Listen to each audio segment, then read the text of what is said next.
I think he could be the biggest figure in Argentina. Everyone knew who was going to be the best player in the world. He's a very special player. I think that he's the best player in history. I think it's the gift that God gave to him. My dream was to be a professional footballer.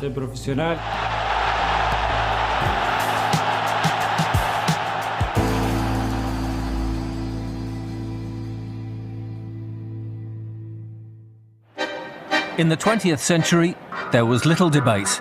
Known in his home country as Dios, God, Diego Maradona was revered by Argentinian fans as the world's greatest ever player.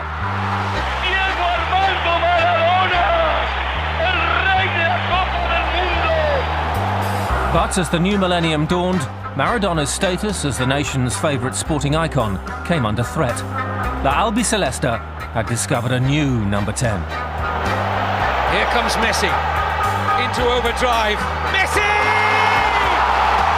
It's out of this world from Leo Messi! One of the finest football talents ever seen, it seems fanciful to imagine there was a time when the world had never heard of Lionel Messi. Born in Rosario in June 1987, by the age of 11, Lionel Messi was on the books of local club Newell's Old Boys and was part of a youth team beaten just once in 4 years. His signature was coveted by both Newell's and River Plate, but there was one outstanding issue. He had been diagnosed with a growth hormone deficiency and, in order to reach his natural height at a normal rate, required treatment costing $1,000 a month. Neither club could afford it. But Jose Maria Minguella, a scout from FC Barcelona, had other ideas. I found out about Messi through the people that I've worked with in Argentina on other things, on other players, through a school called Marca. They sent me a videotape, and there you could see him already doing these amazing things. It really seemed that he had the ball sewn to his feet, pretty much what he does now. But it was even more surprising to see that in a boy of 12 or 13 years of age. In the end, Barcelona decided to go ahead with it.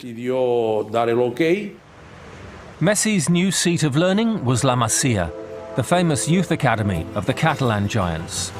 And alongside many other future stars, such as Valdés, Iniesta, Puyol and Xavi, it was here that Messi would learn the Barcelona way. I arrived when I was 13. I came with my family. I spent time at La Masia, but I didn't sleep there. I was with my dad and with my brother in a house. I spent time with the other kids at La Masia. I ate there and I spent the day there. And that was good to help me adapt. It made everything easier and helped me a lot. I was his first coach when he came. I just was coach under 14 back in the season 2000-2001. When he came on trial, just before Christmas, don't remember now, it was October, November, December. In 2000, I was coach under 14. I had already in this generation or promotion, born in 1987, Cesc Fabregas, Gerard Piqué, and many other players that are playing now in different countries at the first level. And then came Lionel Messi, and everyone realized that we were due for one great player. Former Barcelona president Joan Laporta made La Masia his priority. While Real Madrid had the Galacticos and were buying success, the Catalonians were building from within. But despite his obvious talent on the pitch, off it there was a moral question to be answered. I have to say that it never was a discussion from the football point of view. The discussion came from the human point of view. Because at this moment, and it looks that I'm talking about 30 or 40 years ago, when I'm talking only about 10, 11 years ago, but it was absolutely not normal to bring an under 14 player from Argentina to Barcelona. It was decided that Lionel's father would also move to Spain. There was already a rumour in the club that there was a special young player at the academy. So we started to go and see him. And I remember that he scored 4 goals in 14 minutes during one game. So we wanted him to join us permanently. And when he was 16 years old, we signed the first non-professional contract with him. Since I met him when I was 14, he was such an unbelievable player. And the only question was that he can maintain, if he can play like he was playing when he was 14 in the professional level. And he's doing the same. So I think that everyone knows he's the best player in the world. When Leo used to play in the academy, we all used to go and see him play, because he was so special. We were all convinced that he was such an amazing talent, but then, of course, you need to work. And he went into the first team when he was just 16. And that was a great decision by Frank Rijkaard and by Chiqui Begiristain, and also the board, which fully supported the academy at all times. The academy was fundamental for our club's model. Fortunately for Messi, there was another South American at the club, the Brazilian Ronaldinho, who'd once been named the world's best player. In Catalonia, the young Argentine found a brother in arms.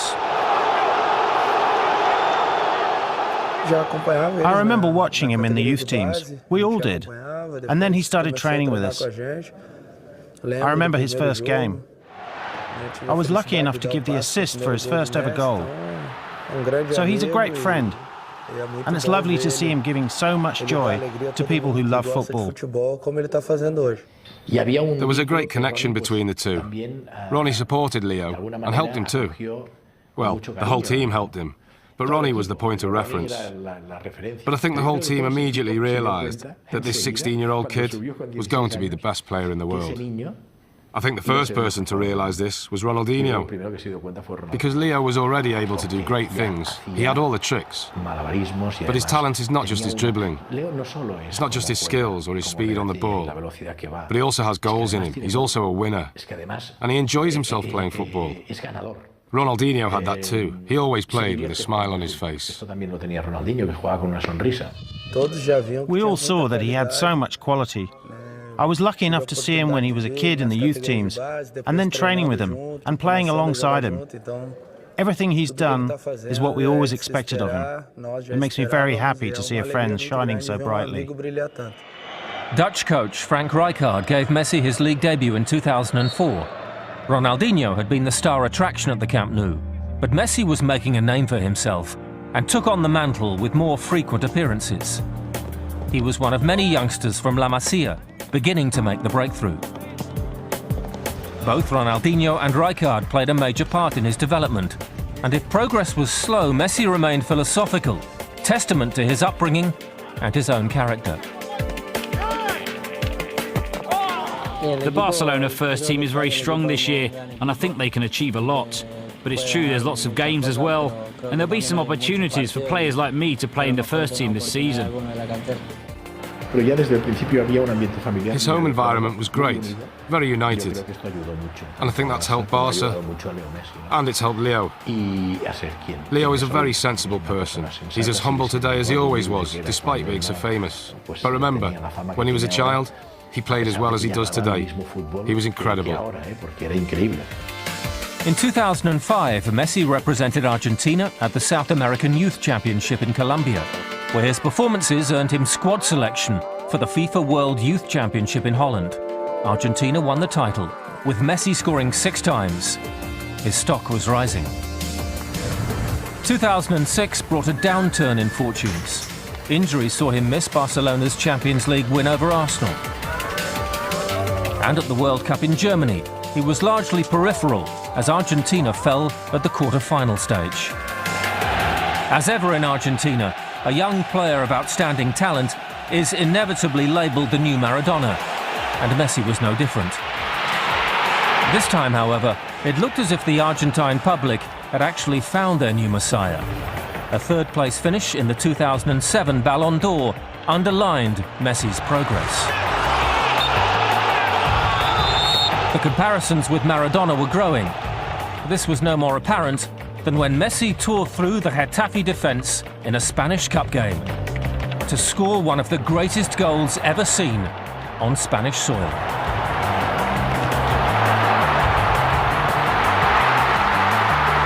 It was eerily reminiscent of Diego Maradona's famous World Cup goal in 1986 against England.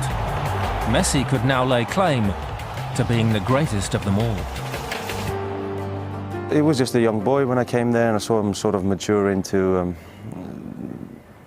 a man on the pitch. He was just, it's sort of, everyone knew he was going to be the best player in the world, or everyone talked about it.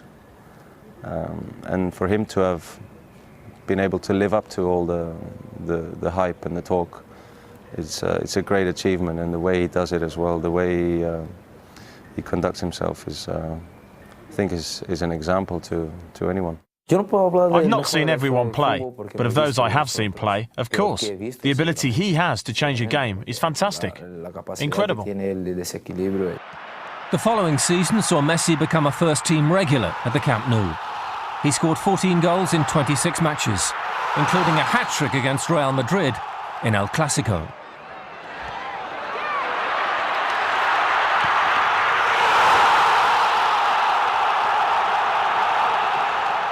In the summer of 2008, Messi travelled to Beijing and was a key member of the Argentina team to win Olympic gold, his first major honour. And the gold medal would be the catalyst to more spectacular success. Back in Spain, Pep Guardiola was named Barcelona's new coach. A member of the club's 1992 European Cup winning team, he progressed from managing the Barcelona B team. And a superpower of the European game was reborn.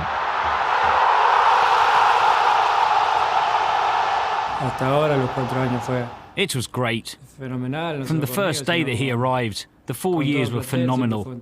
Not just with me, but with the whole squad. He was always a very approachable manager. He took care of us off the pitch as well as on it, and it was great having him here. Still only 21, Messi's talent was clear, but under Guardiola, he matured as a player and began to offer much more. From the moment that Guardiola arrived at the club, we all knew we'd have to work very hard to win titles. Go past everyone, dribble, because it's what he likes and enjoys. He does that thing better than anyone. But then he goes one step further regarding the team. Messi doesn't think of winning just that game. He's thinking of winning the title too. He was not alone. Barcelona was now a team packed with internationals at the top of their game. Many of the starting 11 had graduated from La Masia and were fully integrated into the tiki-taka style of football. It was a system that delivered a League and Cup double in Spain in 2009, before a Champions League final in Rome against Manchester United, in which Messi played a starring role. It was one of those finals that, despite the first 9 minutes, in which Cristiano Ronaldo came close and made Victor Valdés and Gerard Piqué work very hard, the rest of the game was like a carnival for us. And this was acknowledged by the British press and by Manchester United too. We played fantastically well. Samuel Eto'o's 10th minute strike energised the Catalans. And with 20 minutes remaining, Messi himself added a second to seal victory and become the top scorer in that year's competition with 9 goals. It was Barcelona's 3rd European Cup and a second in 4 seasons. Messi and co had conquered all before them, and the team would go down in history as the first Spanish club to win the treble. What he has made him the best player in the world is that he's got great talent and great mentality. I've never seen a player that young with that much hunger to train, just to be coached. I remember him just finishing the training sessions and just this willingness to be the next day to train once again. Messi finished the season with 38 goals and won the Ballon d'Or for the first time. It would not be the last. I had the privilege to be with Leo before he received the FIFA World Player Award and the Ballon d'Or. I have a photograph from that night. The Ballon d'Or means a lot to me. I'm the same proud than everyone who has had him. No? In this case, I think it's not fair to say, because what I did. I think Lionel Messi was born to play football. It was a proud moment. It's one of those experiences that you're truly grateful for. I've experienced that, and I feel privileged. And it's all thanks to Messi. It means almost everything to me. I play a game every 3 or 4 days, and I spend a lot of time thinking about the games ahead. It takes up a lot of my life. Sometimes we talk about talent in football, about great talent, but what I really think is that many players have very good ingredients at a very high level, and they become players. But the real talent for me is Messi, is Maradona, is this type of player. When you go to a good restaurant and eat a great meal, and what comes with it isn't good, then the meal is a disaster. Messi is the main course, and the rest of us are the finishing touches to the dish. And we help to make it even better. Messi had become one of the biggest and best paid superstars on the planet, and with fame comes adulation. But a strong family, along with the assistance of the staff from La Masia, ensured that Messi remained grounded at all times. And off the pitch, this boy next door became a husband and a father. It was very clear in his mind that the future of his family was depending on his success, all right, in terms of in order to offer them a better life. I think this was a pressure, that usually this pressure is too much pressure for a young lad. But in that case worked as a positive, I think.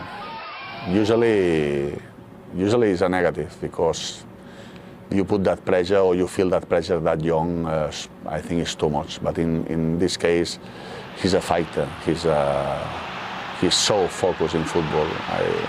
Sometimes I think he must be sleeping with the ball. It's the ball and him and the ball. It's all about this. It's his life. The league titles in 2010 and 2011 added weight to the claim that this Barcelona team was the finest club side ever to play the game. Dancing to their own beat, this was a blend of the Argentine tango and the Spanish flamenco. Because of how we get on, we spend a lot of time together. We spend more time together than with our families almost. And that makes us very united and makes us strong. But the Barca way and the Messi way requires more than just raw talent. We take training sessions very seriously. Our manager never has any complaints. We're very professional. That team ethic led to yet another Champions League final in 2011. Fierce rivals Real Madrid had been defeated in the semi-final with 2 goals from Messi, the second cementing his reputation as the world's best player. Real's very own superstar Cristiano Ronaldo, the pretender to Messi's crown, was left in tears as Barca headed to the final in London. I was in the press box at Wembley. I had Barcelona fans on this side and Manchester fans on the other. There were more on the Manchester side, but there was a gap in the middle for neutral fans. And I remember how some people would say about Barcelona, wow. Barcelona's performance exemplified their philosophy. Pedro opened the scoring, but Messi was United's chief tormentor. Messi's amazing performance. Alex Ferguson played Park Ji-sung in front of him, but Messi almost dismissed him and would bypass him with his first movement. He wasted a player, he couldn't do anything. It was an extraordinary display.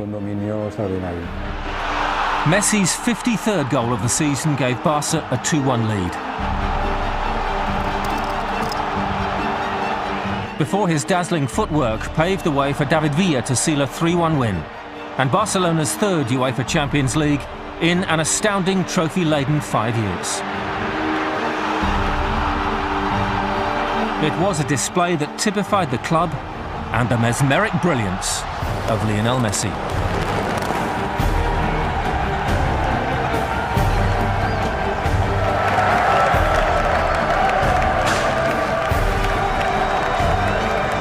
Well, I was lucky enough to be there, and I think it was the most impressive Champions League final I have ever seen. The football played at such a tempo, and at the end of the game I saw Ferguson looking for Messi to shake his hand. I saw things there that I've never seen before and will probably never see again.